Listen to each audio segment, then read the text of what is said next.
I thought I was going to sleep last night, and I didn't really. I got a couple hours, and that was it. Anyway, That's rough. All right. it is rough. Insomnia.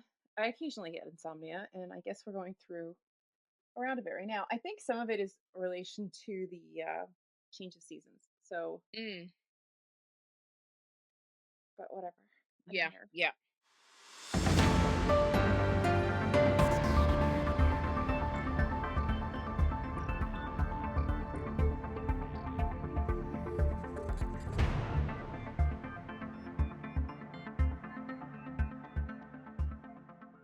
I feel you on that. Uh-huh. All righty. All righty. Well, Okay. um, do you want to start with what you're reading, or do you want me to go? I can start with what I'm reading. I All don't really righty. know what I'm reading, so I don't know what I'm doing for any of these segments here, but I decided I would give you a little update on my progress on Lies and Sorcery. It's not going to look like much, but I have one more chapter before I hit part 4. So Okay. we are about halfway, and I think my feelings on Lies and Sorcery are the same throughout this, and I don't think it's ever going to change. And that is that I am enjoying Mm-hmm. this while I'm reading it, and as soon as I put it down, it is ultimately forgettable. And it's okay. Like it is an okay book. I'm not upset. I don't mind taking it slowly and going through it like at this kind of pace. It's Yeah. not bad for that. I don't need a ton of remembering because it's just every part is another layer of this family, right? And so it's not the same level of like intricacy, I guess, as some other Yeah. stories might require for my memory. But yeah, like it's just okay. Like yes, it's kind of interesting. It's a little bit like reading a very lengthy gossip column about someone's family history. Mm. Um, Mm-hmm. but there's like a propulsiveness that's missing. There's like a invested piece of like knowing these characters. It's very surface level, I guess is my point. Oh, interesting. Okay. Okay. But I'm not mad. So that's expect other updates as we go along until I finally finish this book throughout the year. Yeah. But we're almost halfway. All right. Okay. You're making good So that progress. that blue mark is where I'm supposed. That's part 4. I'm almost there. Yeah.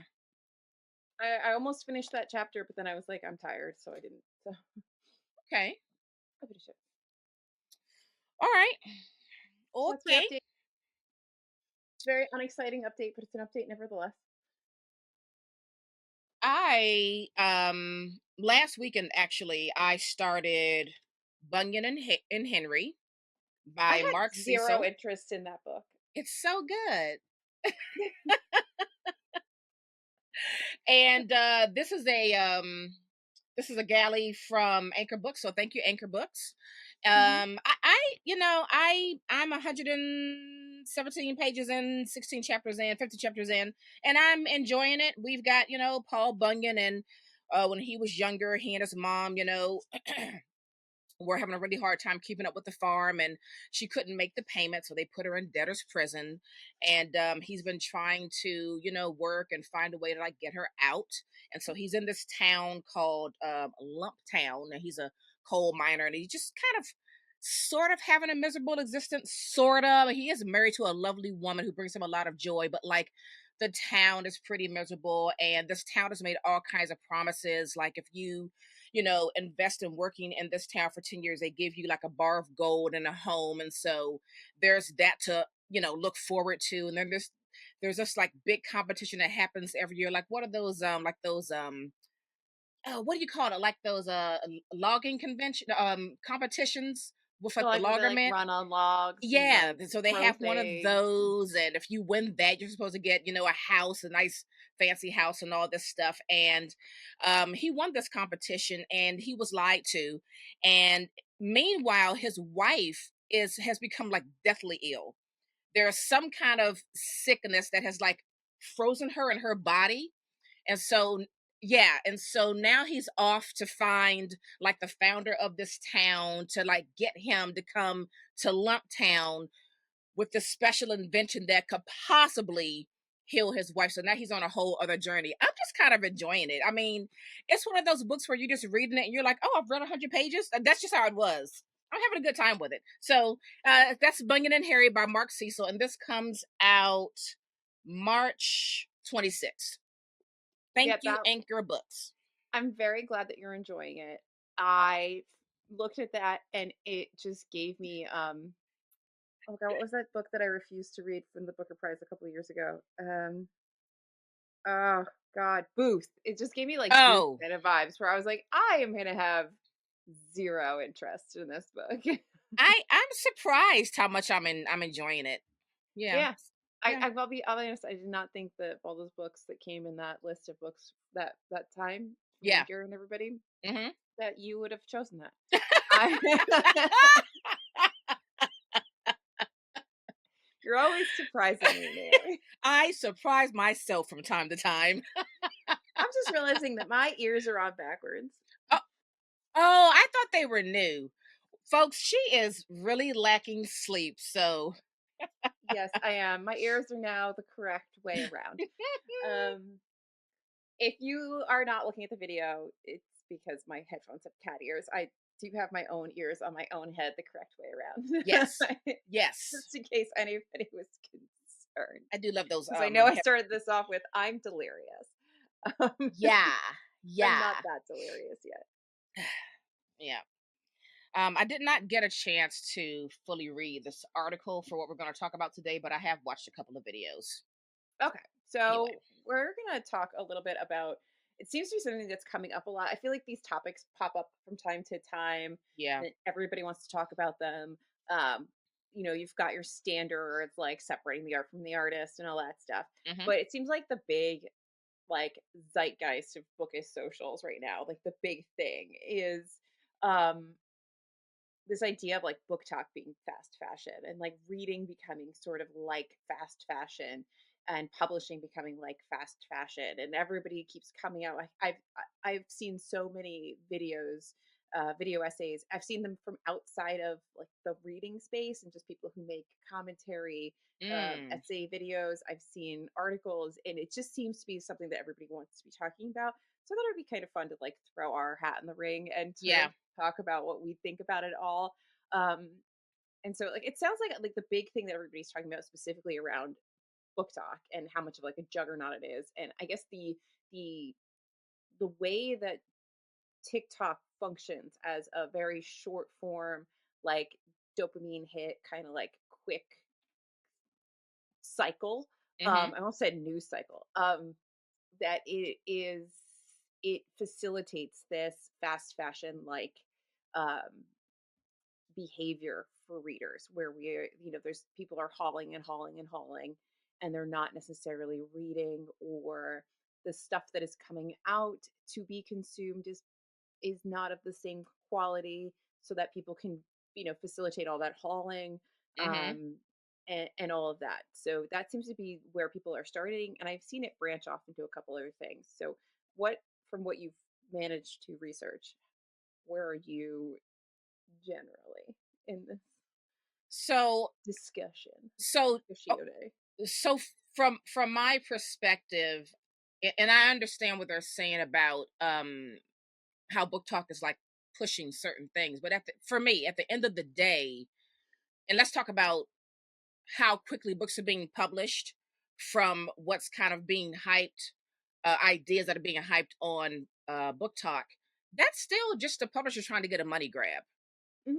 You know what I mean? Like they don't have to take that route. They're choosing to go that route. So regardless of what's happening on book talk, this is still like a publisher decision to like, hey, we see that this particular trope is super popular on book talk right now. Let's try to like cash in on that in the next 6 months. And that seems to be Mhm. happening continually. But I'm not really blaming book talk for that. You know what I Yeah. mean?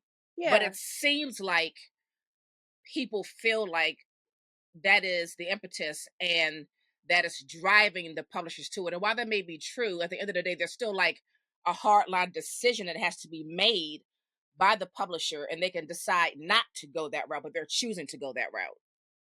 I think that's an oh, you said two things that I want to touch on. So like I think it's interesting that the focus seems to be on the creators and less on the like corporation, the capitalist little people coming in and monetizing for themselves, Right. capitalizing on these creators and the things that they are enjoying. Um so I find that very interesting because a lot of Mhm. the criticism seems to be focused on that side and less on publishing, it Mhm. feels like. And if people have um resources or people that have been a little bit more publishing forward instead of Right. content creator forward, I'd like to read those or watch those videos. If you do have them, you can always send them to us. But the other thing you said is you said the word trope. So one of the things that keeps coming up in this discussion as it continues and it grows is like the tropification of things and how Mhm. it seems like books are relying too much on trope and not enough on substance, which I think is kind of true, especially in the genres that sell really well through book talk. Right. Your romantasy, which is a newer term, your Right. romances, your dark romances, those kind of almost like popcorn books, Mhm. they seem to sell really well with tropifications. But I can't imagine, like, I don't know, for lack of a better person, Donna Tartt finally dropping her book and it being like, "Would you read a book with these tropes?" And it's just some, you know what I mean? Like it's just Right. it seems like it's more of a function of the genres that are being capitalized on than it is a whole like book talk, social media sort of thing. Right. Like if you don't want, I think it's just harder to tropify certain genres to this extent. You know what else is funny? Until book talk, I never used the word trope. I still don't use it. I'm using it in this conversation because that's what people are saying in Mhm. relation to like what they search for on book talk or things they want to read. But in my own like reader world, I have never used the term book trope. But I just that's weird to me. But um, yeah, that's a weird thing. Wasn't it a few authors who were like this is a normal thing for an author or an aspiring author to say on book talk, would you read a book that was X meets this? Mhm. Like I've read certain things along the way where that's what authors do to kind of gauge the interest that this particular trope would have, Yeah. which is really strange. Well, I don't. I guess because in my mind, I feel like an author already has an idea of what kind of book they want to write, and it's not based on crowdsourcing an idea because you already have it. I don't know. Something about it feels weird to me. I well, haven't I think pinpointed what exactly, but it feels weird. tropes I think have always existed. It's just you weren't like hanging the sale of your book on tropes. Hmm. Tropes were something that were part of the way that you built out a story, Yeah. how plot lines develop, that kind of stuff. Um, but I think it's less about developing the book and more about marketing it. So when these authors are doing their own marketing and they have to do a lot of their own marketing now because why wouldn't they? Because you have to kind of have a lot of people, it's expected that you have your Yeah. own social media and that Hmm. you are marketing yourself, especially in certain genres and with certain kinds of, authors. It seems like that is a huge part of their Oh yeah. traditional publishing deal. Hmm. And let's not even touch on like self-pub stuff. Self-pub stuff on its own, you do that is just you to begin Yeah. with. Um, but it feels like they're doing these like, would you read X versus this, or would you read these tropes, or here's the things. That's more of getting interest in something they've already written as opposed to gauging what somebody would want to read, like Hmm. as in market research kind of thing. Like, Hmm. would you be interested in a book? But I could be wrong. I mean, maybe people are doing market research to figure out. I mean, it wouldn't be Yeah. stupid, but Yeah. um, but it's just I feel like because the focus is on these creators, it becomes like very judgy, and we've had these discussions about people just need to like stop caring about how many books everybody reads and Hmm. all that stuff. But it seems to this seems to be a new way to introduce this argument or this judgment of people are just consuming too much, whether it's Yeah. buying and acquiring, but also like reading, like they're reading too much almost. Like Yeah. I keep seeing people saying things like, oh, you can't possibly retain everything that you read if you're reading 300 books in a year. But like I don't read to retain every book that I read, you know? Like I'm Right. not in school, I'm not writing an essay on everything. Right. That's yeah. Even if you read 300 books and you didn't retain anything from any of them, what does it matter? You still read the book. Yeah. Like, what does it really And, matter? But people and are this is bothered by this. They are truly bothered by this. I was on Facebook yesterday, and in one of the groups that I'm in, someone really woke up and just was like, I'm choosing violence on this very day. And they had this long post about what you should read, what you shouldn't read. They were like, you should read the classics, you should read books that matter. You shouldn't read these, smutty, trashy books. All of your books should be reread at least 3 times. If it isn't worth reading 3 times, it's probably a book you shouldn't read at all. You should read all of your books slowly. They should all be closely read. And oh, by the way, there's absolutely no way in the world that a reader can read 50 books a year and have gotten anything out of it. I mean, this person went in, and me, straight to the comments. I was like, whoa. so to me that sounds like you yourself, commenter or poster, have your own reading comprehension issues.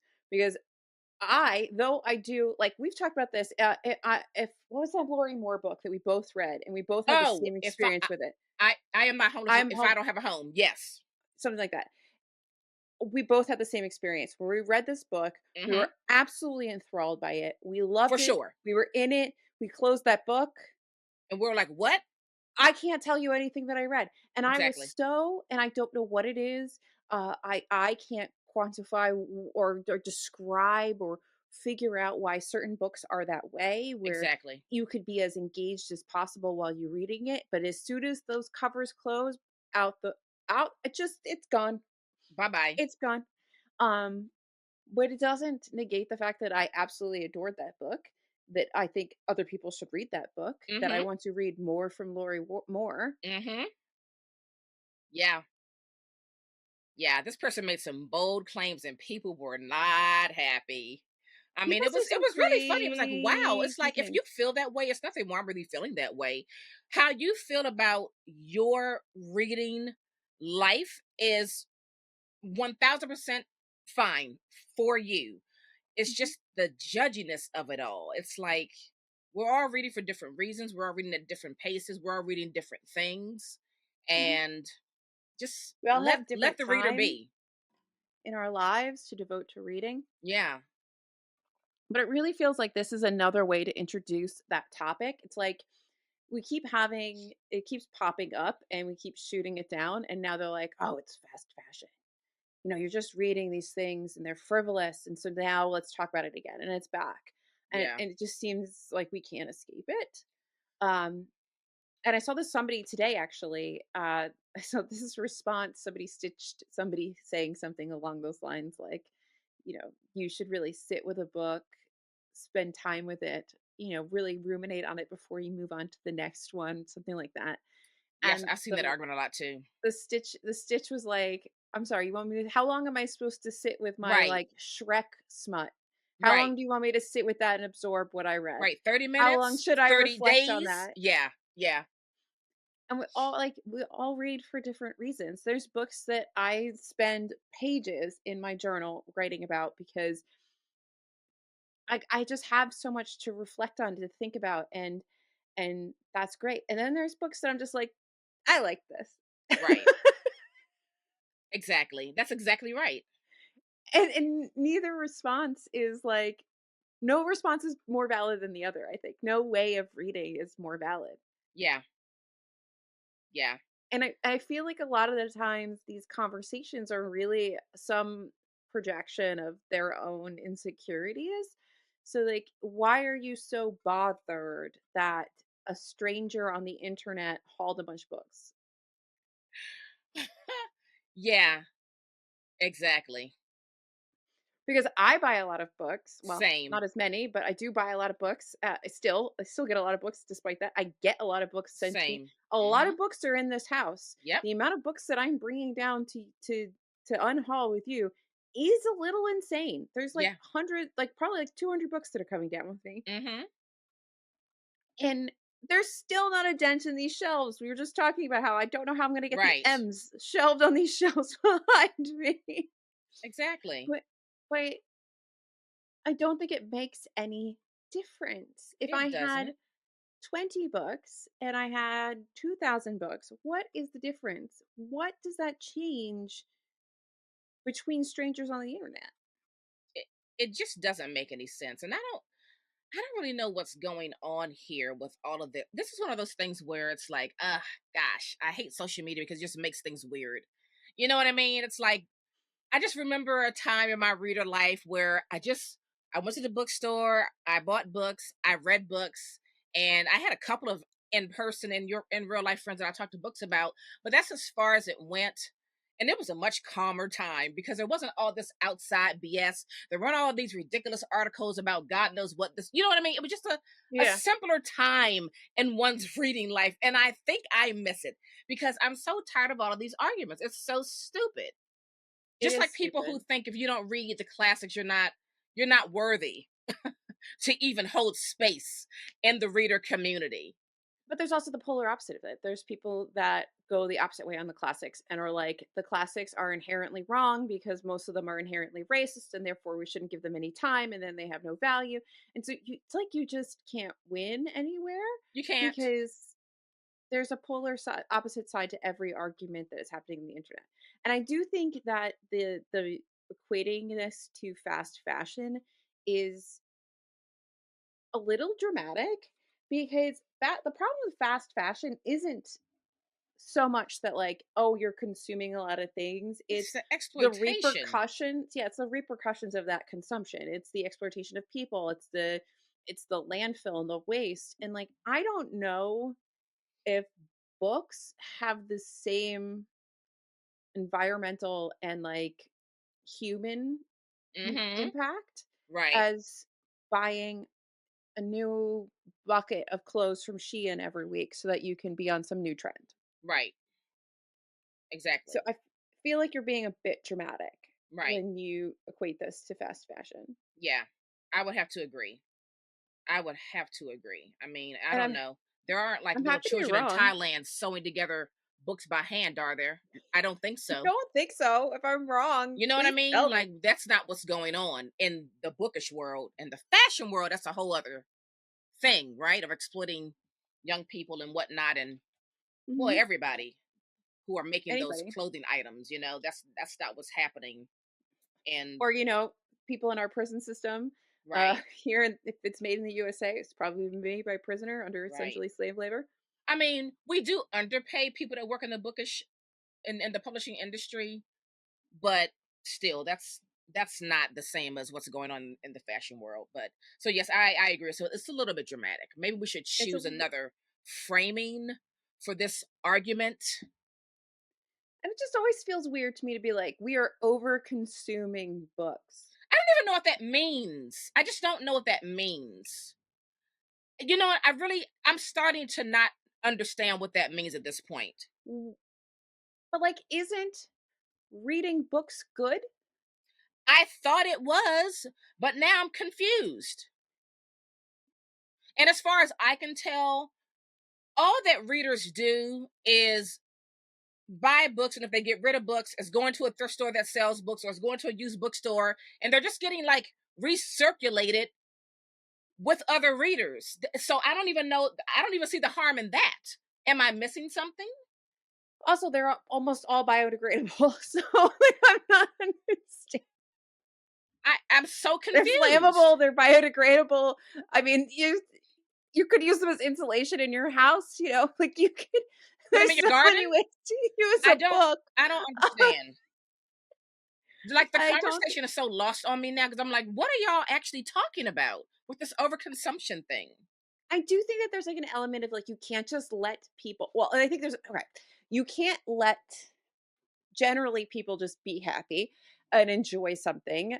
And on the thing that compounds that and makes that worse is that a lot of these creators think, I think proportionally there's probably more women in the book space than there are men, especially on social media and on booktok. And people don't like women to like things. And as Well, soon as that's we true. like things, it's that is somehow it's just not okay anymore. Like Yeah. when you're a dude on the internet that goes and buys a bunch of books and has all these books and you've got a bunch of classics in there too. Nobody Mhm. seems to judge you for reading those things. Right. Um but if you want to read a whole bunch of romance because that's what actually makes you happy in this bleak desolate world that we live in, Mhm. then why is that wrong? Why is Right. that judgy? Because it's women's things? Yeah. It's so tiring. It's It is so very tiring. tiring. I am just like, I'm over it all. And I don't know, like you know I'm not on Book Talk. I don't really know what goes on over there, so I can't form too many opinions. I like my TikTok to remain book free. I just don't want all the social media platforms I'm on to be bookish. I need a bookish free space. So TikTok is my bookish free space. So I don't really know what goes on over there unless I'm on other social platforms where a lot of book talk people are also on those platforms and I'm seeing what Yeah. they're talking about. I'm seeing the books that they're reading. I'm seeing the books that they're buying. So like I'm making assertions based on book talk from what I see from book talkers on other social media platforms. I mean, I don't think I know my whole feed is not like book stuff, and I don't even think a large portion of my TikTok stuff is book stuff, but it does come in because I obviously Yeah. do follow people, I interact with stuff, all that kind of thing. Yeah. Um, I think the only social media platform that is pretty much all books is Instagram, and that is I don't know, it just is. Everything else is much more like mixed with things, but I do see a fair amount of TikTok stuff or book talk stuff. I And I think because I don't have, like, a very fine-tuned algorithm around book talk, I do Mhm. see a little bit more of the broader things about it. So, Right. I mean, obviously, the criticism that has come up a lot is that, like, the recommendations are bad or it's all the same book or all that.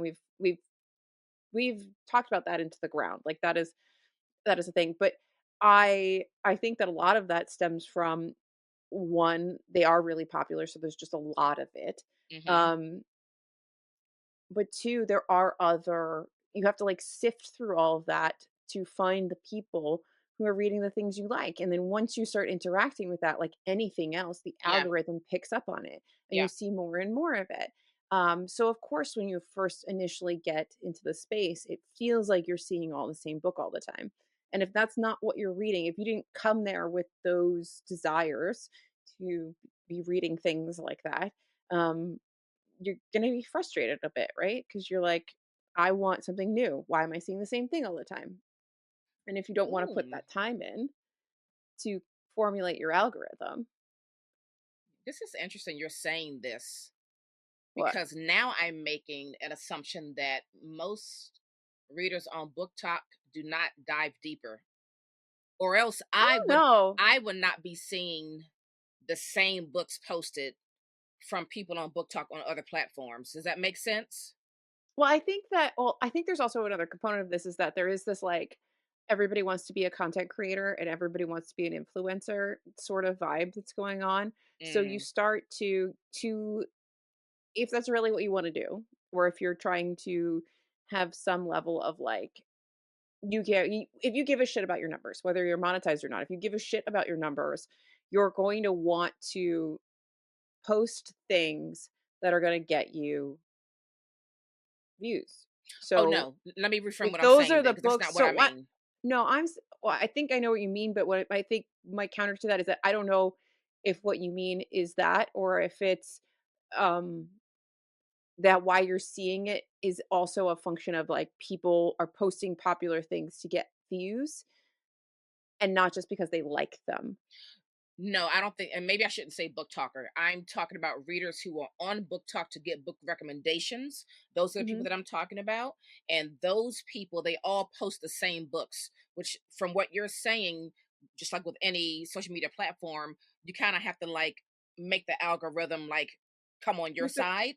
And Curate your so algorithm. Yeah, if I'm on, Lemonade or in these Facebook groups, and like basically 80% of the books that I see are all the same, that means they're not digging deep enough to even get probably not. past the surface level of the most popular hyped up books, which is a really interesting thing to me. Well, I feel like a lot of people probably don't do that, and I think that's why you see these waves of people that start to get very frustrated with the book space, Mm, and they start to get very tired of their reading, and usually when I see people talking about that on whatever platform it is, I c like 99% sure that they probably have not branched out of whatever genres that they normally read, and they yeah. probably should, because you're gonna get tired. Whatever you read, you're gonna get tired of it. Like, it's gonna even things that aren't as formulaic, like lit fic, you're still Mhm. gonna get tired of it sometimes. You're not Mhm. gonna want to read like that. You're gonna want something else, and if Yeah, you read only thrillers, at some point those thrillers aren't going to thrill anymore because you've that's for read too sure. many of them, That's for sure. you know? Yeah. Yeah, that's for sure. Mm. So, I don't know. Yeah. Interesting because I was watching this one video and they were talking about Red Tower and the whole Fourth Wing Iron Flame debacle, and they were talking about just how many mistakes were made in the printing process of both of those books.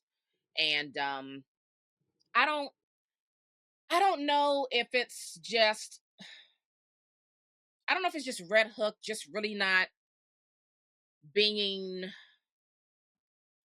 what's the word I'm looking for? Failing to cross all the I's and dot all the T's because they're really trying to um cash in and like have this quick timeline or this turnaround for these books. I don't know if it's that or I just don't know what it is. But the fact that there were so many mistakes in those books and people like gave it a pass, like dismissed it, is kind of wild to me. Um, to like look at it like, oh, this is I got a special one because mine has mistakes. It's like I don't think that's the message that we should be sending back to the publishing industry, that it's okay for you all to push out books so quickly and then have them be riddled with mistakes or weird printing or formatting. It's like that's not cool. So I don't. It's weird things going on in publishing and with people consuming books on the internet. It's weird what we're accepting. It's strange.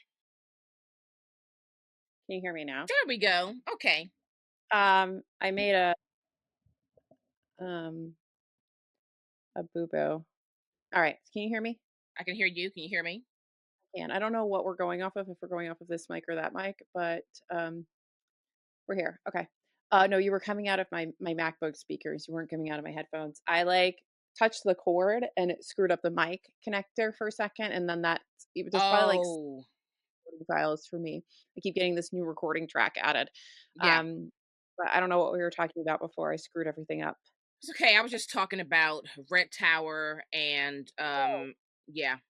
I do think that people were upset about it, but it does seem strange to me that overall people didn't end up caring enough about it, because Mhm. I would have been pissed. And Yeah. the explanations they gave were weird to me. Like, the explanations were like they had to use a couple different places to print, it sounds like, and something happened in the master files that got sent to them. But, like, it's What? weird because it's like, why would, like, say there was 3 different places, I feel like it was maybe 3, but they had to do it because they had so many books. They had to, like, it wasn't like one printing place could print them, so they had, like, 3 different places, and you would think that whatever final files they sent to be the master file would be Yeah. the same final file. Yeah. So it's weird that they would like, if there was going to be a mistake, it should have been the same mistake everywhere, right? Like, if there was a Exactly. mistake in the master file. But I mean, I don't know. I don't work in publishing. I don't print books. I don't know.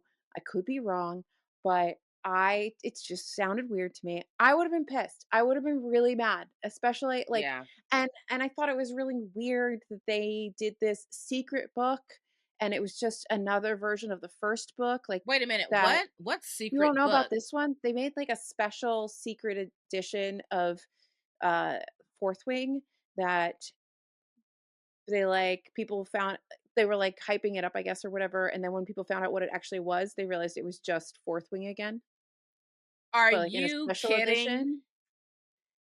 No. And like people obviously weren't that mad because they love Fourth Wing so much, but like I would have been really pissed.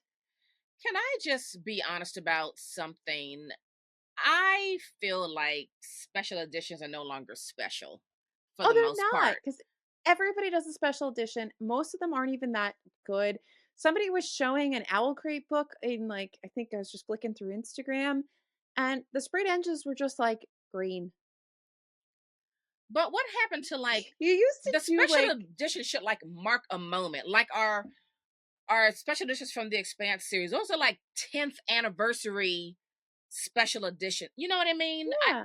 It seems so weird to have a book release come out and like on day one there's special editions. It just there's no specialness to it anymore. Not to me.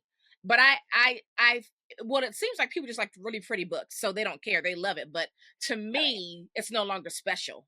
I love getting a pretty book, but there's a difference for me between just like getting a pretty like I guess it's a special edition, but like alternate edition of a book.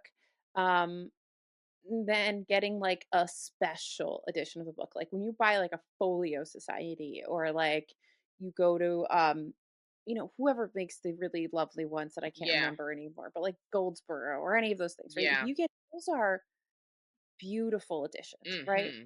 And they are expensive. They are like shows like they are showpieces in your collection Yes. if you are collecting books.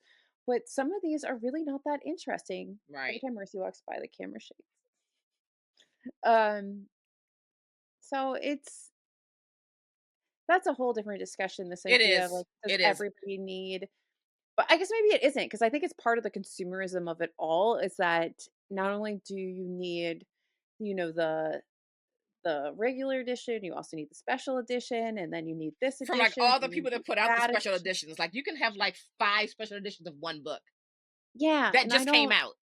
I mean, I have that for certain things. So, like, one of the things that I like when LitJoy Crate does special editions of books that I want to buy Mm-hmm. because they do really beautiful editions. They are really well made. They're often annotated inside by the author with their own Oh, notes I about love the when they book, do that. which I Yeah. think is a lovely thing to experience and Mm-hmm. adds a layer of something to the special edition that you don't get with a lot of the other special editions. Right. And so for me, those are worth the price. I mean, there's like a Neil Gaiman right there. You can see it right Mm-hmm. behind me.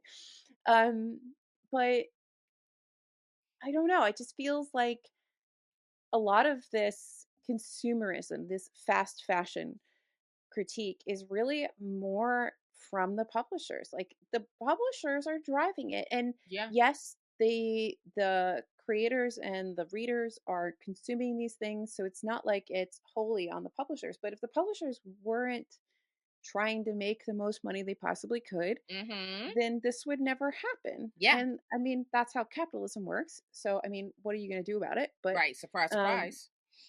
surprise, surprise. Right. But that's how this all works, Heimers. This is the business, folks. This is the Mhm. business. I don't But know. What yeah, will be the next upset between book talk and the publishing industry? I don't know. I don't know. I can't see how this will remain sustainable though, because really it's like not that reading's going to go anywhere because people have been reading forever, but Yes. reading like this, is it going to continue and how long is it going to continue for? And are we going to see just oh, what is the word I'm looking for? I'm too tired for this, but you're going to see like a pulling back of um like the numbers and stuff and Mm. this consumerism around it, and will this bubble burst? Mm. Yeah. It's gonna be. interesting to watch, I think, over the next 5 years to Mhm. see how book content creation shakes out Mhm. and what kind of shifts the publishing industry makes. So Yeah. I think you're always going to have people who are reviewing. You're always going Yes. to have that kind of stuff, but the other pieces of it, I mean, this is the conversation that gets had a lot between creators in particular, and also people who watch and consume content. But creators, we often talk about like, um, like if you poll people to ask them what they want to see reviews. They all say they don't. They're tired of like hauls and all this stuff. But in reality, the things people want to see, if you go by the algorithms and the numbers, is people want to see you hauling books. They want to see a stack of books. I If want I to make see a, hauls. I love if hauls and I, reviews. That's what I you like. do, and reviews never really make the same amount of impact, at least in the short term. They don't make a big splash. They do have their like evergreen, and they will slowly, you know, get more views, and every so often a book will become more popular again, and if you happen to have a review for Hmm. that book, it'll pop off and you might see a spike. But whereas you won't for like a haul you did 6 months ago, like it's Yeah. just a big number up front and then it usually peters out pretty quickly. But it's frustrating because like you you kind of get pushed by the numbers. Back to what I was saying about like this influencerness of it all. Like if you care about your numbers, if you want to monetize, if you want to have this make something back for you, if you're Right. not just doing it because you enjoy it, you kind of have to do what the algorithm wants, right? So if that's hauling books, then you become a beast to that. So unless the way people consume book content dramatically changes, none of this other stuff is going to change. So you can make as many commentary and videos about how this is fast fashion and book overconsumption and blah blah blah, but Yeah. that's what the algorithms want. That's what people want to see. Right. It's like it's not. It's the people. The people want it. Yeah. If I post a thumbnail with just my face, or if I post a thumbnail with me holding books, the stack of books will forever get more views. For sure. For sure. Whether I'm hauling them or talking about the stack of book, whatever it is. If I'm holding books Yeah. in a pile, Yeah. Yeah. Did you read that Bloomberg article? Because I didn't get a chance to. no, I don't think so. Okay. I have to read it at another time, but it's interesting. Oh, even Bloomberg's talking about this. Wow, why? Yeah, I mean, because I think that there was a seismic shift between book talk and the pandemic. That Hmm. combination, you had a seismic shift in the publishing industry, whereas like this industry had been slowly sort of dying in most terms. Obviously, like books were still being published and all that, but you weren't Yeah. making tons of money. The industry was not as lucrative as it was like 70 years ago. Um, and I think the pandemic and book talk in particular, being the juggernaut that it is in terms of bookish social media, it has a much bigger impact on like tangible sales, like the Right. actual outcome of sales for books, like very broadly. I I think that it's become a very serious thing. And a lot of people have been paying attention in a way that they haven't been paying attention before. Yeah. So of course Bloomberg is going to be talking about it because it actually has real Well, it's changing financial business. impact. So yeah, it's Yeah. changing business. Hmm. Yeah. So very interesting. I know one of those videos that I watched said that Rebecca Yarros said she needed to slow down on the books because she can't even keep up with this pace. So I guess whatever Red Tower initially was talking about in terms of like publishing schedule, she's feeling like this is a bit much. I mean, it is. I mean, if you're going to publish traditionally like you would publish in self pub, because self pub has a very um, quick release cycle. If you're going to really be like a successful self-pub author Like a and Ruby really need Dixon. to have a following, people are really publishing like couple books a year, that's a lot. And like you've got to be writing like Wow. all the time, and you've got to have something like in every stage of being done, right? And that's a lot, and not everybody can write like that. And also, Rebecca Yarros needs to be edited because that second book was Mm. unnecessarily long and repetitive and did not need to be like that. So maybe if she got some editing, it wouldn't be so bad. Yikes. Well, I guess you'll find out for book 3. No, I'm not reading any more of it. That was Oh, she's torture. done. I'm Alyssa's done. I'm done. out. Close is out. I sold my copy of Fourth Wing. I'm good. I'm out. She's like, bye. Yeah. Well, Anyway, well, I'd okay. love to know everybody's thoughts on it. Yeah. These kinds of conversations come up all the time. I do think sometimes they get rephrased in different ways, Mm-hmm. depending on, how the landscape looks at the time that this Mm-hmm. conversation That's comes a up. good point you made. Yeah.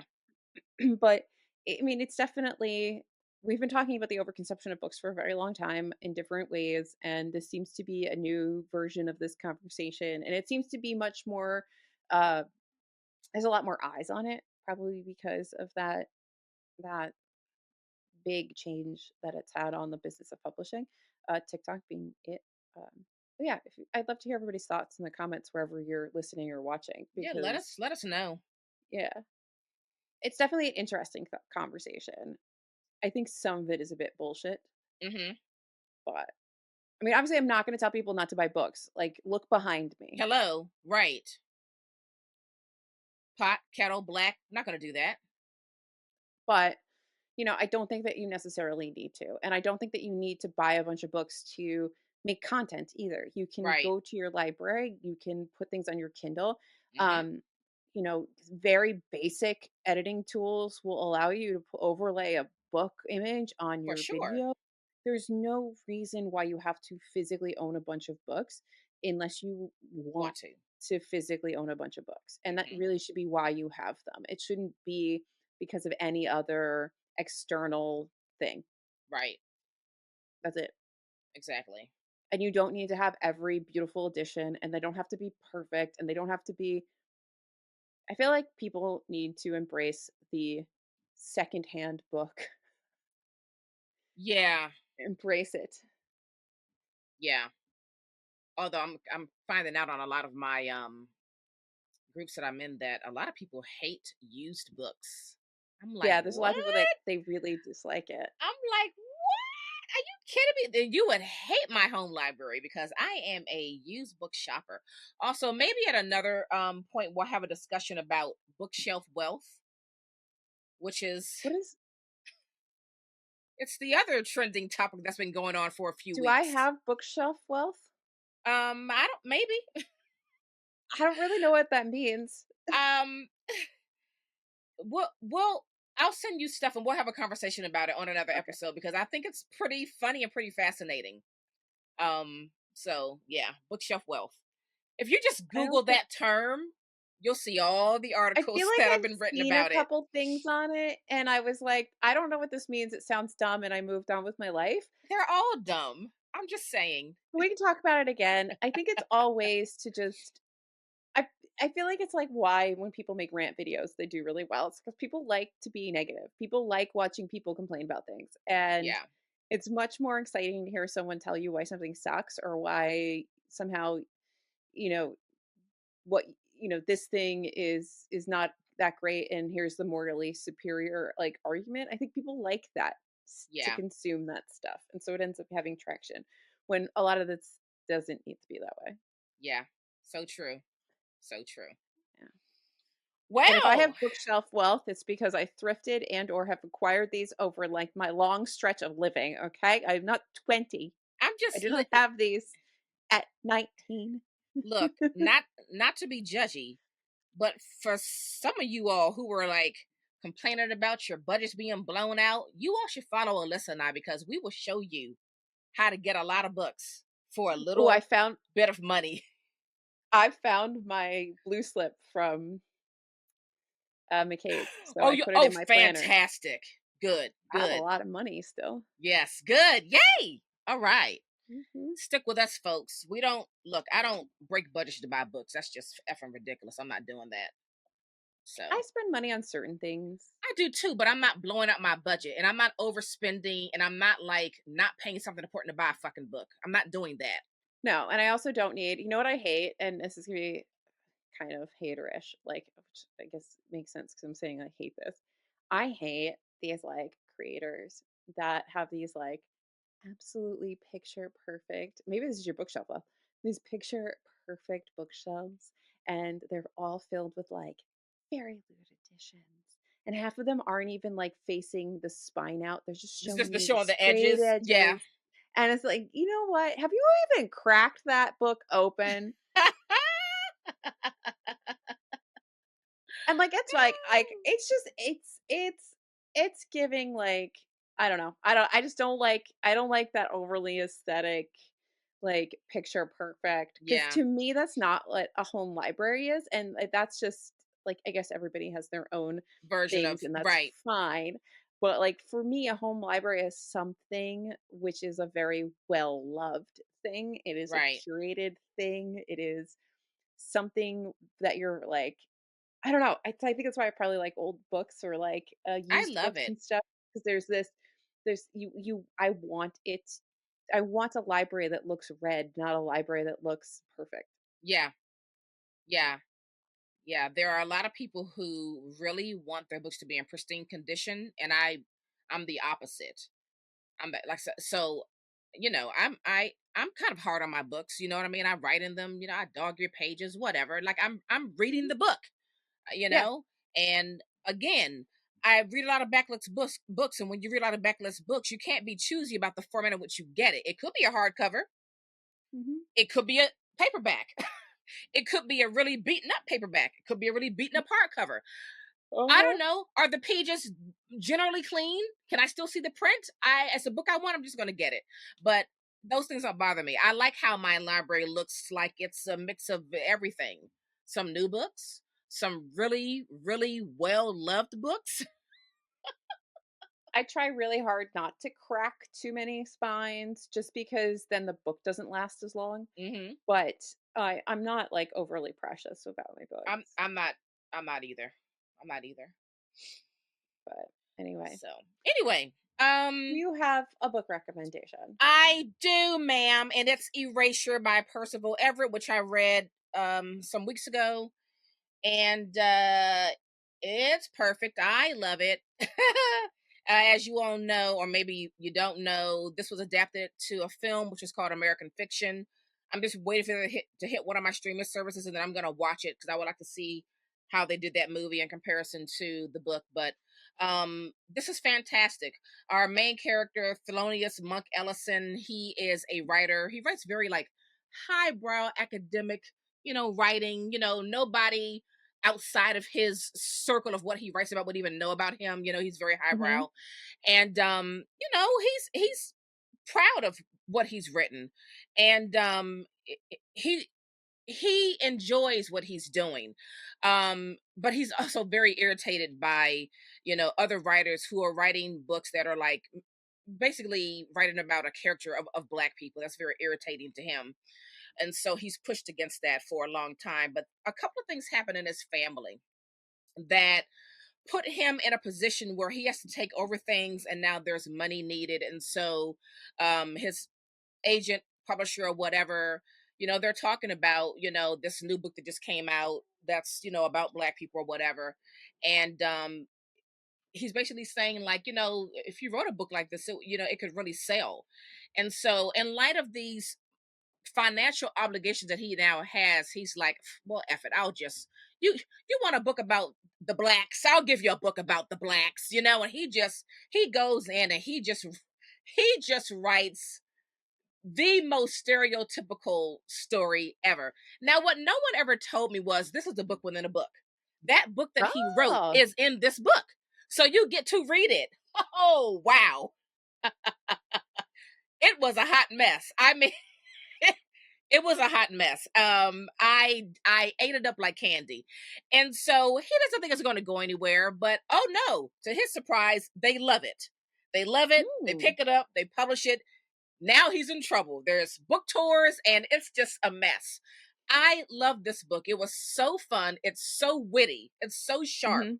I think Percival Everett is so intelligent and so clever and so imaginative. I think I'm now obsessed with him.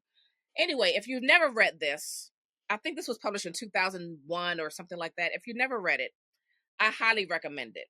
It is He has quite the wonderful. backlist. Wonderful. Yeah, Quite the backlist. he does. And now I need to read everything. I did pull James off my shelves to read it shortly. So that's coming up in a future, Yes. I don't know where, somewhere we'll probably talk about it. Yes. So I read Night Sky with Exit Wounds by Ocean Vuong, and I also read Time as a Mother by Ocean Vuong recently. So we can talk about both of them together. I just don't have a physical copy of that Mm-hmm. of that one. And so these are his poetry collections, and I have also read On Earth We're Briefly Gorgeous, which So destroyed good. me.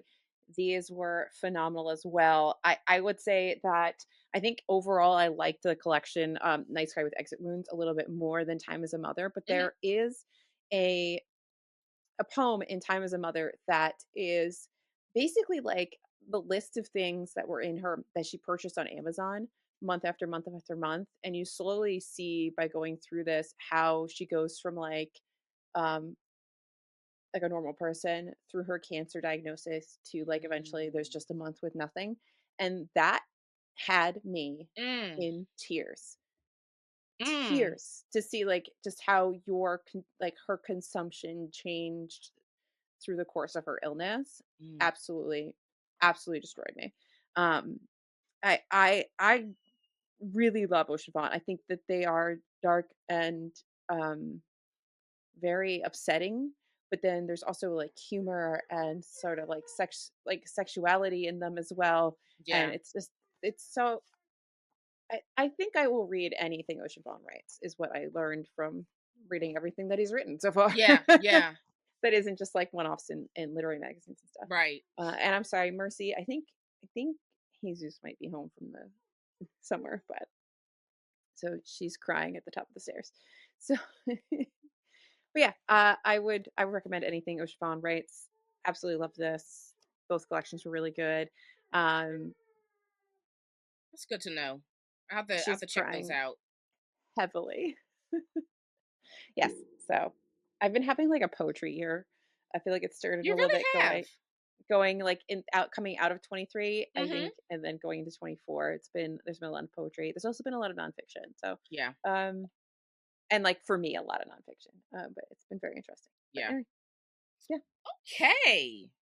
All right, folks. Well, let us know what you think about this episode. Follow us everywhere at TBR Lowdown. Visit our website, tbrlowdown.com.